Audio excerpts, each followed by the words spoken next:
Rundunar 'yan sandan jihar Katsina ta yi nasarar cafke gungun masu aikata miyagun laifuffuka da suka haura sama da 20 a lokacin da ake baje kolin waɗanda aka kama a hedikwatar rundunar 'yan sanda da ke jihar Katsina. Tun da farko jami'in hulɗa da jama'a na rundunar 'yan sandan jihar Katsina ASP Anas Abdullahi Gezawa ya ce waɗanda aka kama sun haɗa da masu garkuwa da mutane, fashi da makami, kuɗin bogi, sai da filayen bogi, ɓarayin shanu, ɓarayin motoci da sauran gungun masu aikata laifuffuka na fashe shagunan mutane suna awon gaba da dukiyoyinsu da sauransu. Jami'in hudar da jama'a sai da ya fara bada ba'asi ga manema labarai akan gungun waɗanda suka kama a sassa daban-daban. Kama a yau yadda kuka gani akwai barayi da muka kama da kuma masu awon gaba da mutane don neman kuɗin fansa, kuma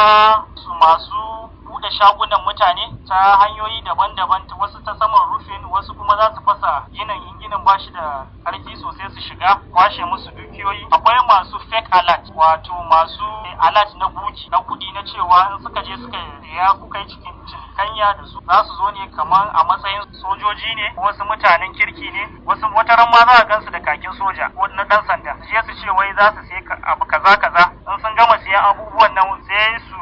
yi musu fake alert, wato muna kiransa alert na buki da bai shiga account ɗinsu ba, amma kai za a gani a wayanka kamar ya shiga. A cikin dai duka mutanen nan yau da muka bayyana gaban 'yan jarida, mutane 20 da ake zargi aka iya bayyana wa gaban 'yan jarida. A cikin kuma kayayyakin da aka iya samu a hannun waɗannan mutane 'yan fashi da makami ne, barayi ne, masu alert na bugi ne, masu barayin motoci ne, ga su nan dai su 20 ne aka iya bayyanawa. A cikin kuma kayan da aka samu a tare da su mun samu bullet wanda ake kira cartridges